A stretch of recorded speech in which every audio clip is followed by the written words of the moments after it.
தீபாவளி பண்டிகையை நாடே உற்சாகமாக கொண்டாடி வரும் நிலையில் புதுக்கோட்டை அரசு மருத்துவக் கல்லூரி மருத்துவமனையில் பணியாற்றும் மருத்துவர்கள், செவிலியர்கள் அர்ப்பணிப்பு உணர்வோடு மருத்துவ பயனாளர்களுக்கு சிகிச்சை அளித்து வருகின்றனர். இது தொடர்பான தகவல்களை செய்தியாளர் முத்துப்பழம்பதியிடம் கேட்கலாம். முத்துப்பழம்பதி, மருத்துவர்களின் இந்த மகத்தான சேவை குறித்து சொல்லுங்க.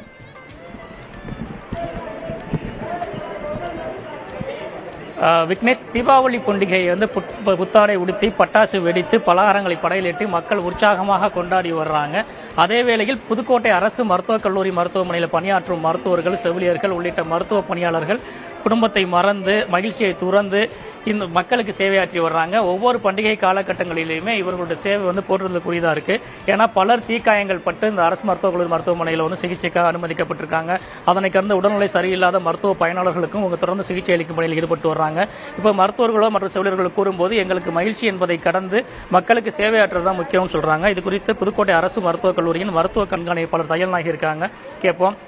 மேடம், இப்போ இவ்வளோ பேர் இங்கே பணியாற்றிட்டு வர்றீங்க. இப்போ உங்களுக்கெல்லாம் குடும்பம் இருக்கும், தீபாவளி கொண்டாடணும்னு ஆசையாக இருக்கும். அதே போல் செவிலியர்கள், மருத்துவ பணியாளர்களுக்கு இப்போ இங்கே பணியாற்றுறது உங்களுக்கு மனசு கஷ்டமாக இருக்கா, இல்லை விருப்பத்தை தான் பணியாற்றுறீங்களா? சார், இது அவசர பிரிவு, சிகிச்சை பிரிவு. இந்த இடத்துல நம்மளுக்கு தீபாவளி அப்படின்னு சொல்லிட்டு நம்ம ஃபேமிலியோட செலிப்ரேட் பண்றதெல்லாம் இந்த துறையில நம்ம நினைக்க முடியாத ஒன்று. ஏன்னா நிறைய அவசர சிகிச்சை நோயாளிகள் இன்னைக்கு தீபாவளி மெயினா இந்த கிராக்கர் இன்ஜுரிஸ்னால காயம் பெற்று வருவாங்க. ஸோ அதுக்கு நம்ம அவசர சிகிச்சைக்குன்னு நமக்கு தேவையான போதுமான மருத்துவர்கள், செவிலியர்கள், பணி மருத்துவர்கள் எல்லாரும் பணியில் இருக்கிறாங்க.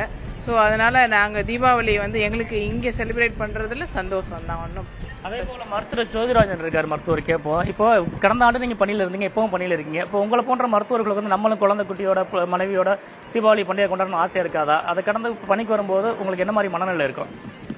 ஒவ்வொரு வருஷமே இந்த மாதிரி தீபாவளி அன்னைக்கு இங்கே டியூட்டி பார்க்குறது கொஞ்சம் மனசுக்கு கஷ்டமாக இருந்தாலும் பொதுமக்கள் இன்றைக்கி சந்தோஷமாக செலிப்ரேட் பண்ணுற இந்த நாளில் அவங்களுக்காக சேவை பண்ணுறாங்க போது எங்களுக்கு கொஞ்சம் மனசுக்கு நிறைவாக தான் இருக்குது. சொல்லப்போனால் என் நண்பர் பக்கத்தில் இருக்கிற அவரும் தொடர்ந்து 4 வருஷமாக டியூட்டி பார்த்துருக்காரு தீபாவளி அன்னைக்கு. அதனால் எங்களுக்கு இது இந்த துறையில் இருக்க எங்கள் மனசுக்கு நிறைவாக தான் இருக்குது. சார், நீங்கள் போன வருஷமும் டியூட்டி பார்த்தீங்க, இப்போவும் பார்க்குறீங்க. இப்போ இந்த தீபாவளிக்கெல்லாம் வீட்டில் ஒரு ஏக்கம் இருக்காதா, குழந்தைங்களுக்கோ மனைவிக்கோ இல்லை அப்பா அம்மாவுக்கோ? எல்லா குடும்பங்கள் போல எங்களுக்கும் குடும்பம் இருக்குது, குழந்தை இருக்குது, அவங்களும் கொண்டாடுவோம். பட் இந்த பண்டிகைனாலே தவிர்க்க முடியாத விபத்துக்கள் ஏற்பட வாய்ப்பு இருக்கு.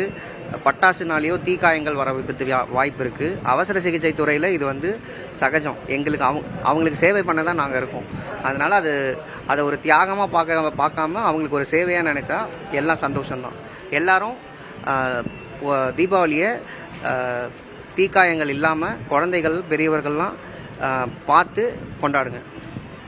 இப்போ அவங்க சொன்னதை கேட்டிருப்பீங்க. எங்களுக்கும் குடும்பம் இருக்கு, குழந்தைங்க இருக்காங்க, மனைவி இருக்காங்க. அவற்றை கடந்து தீக்காயம் பற்றி வரும் மக்களுக்கு சிகிச்சை அளிப்பதே எங்களுக்கு தலையாய கடமையா இருக்கு.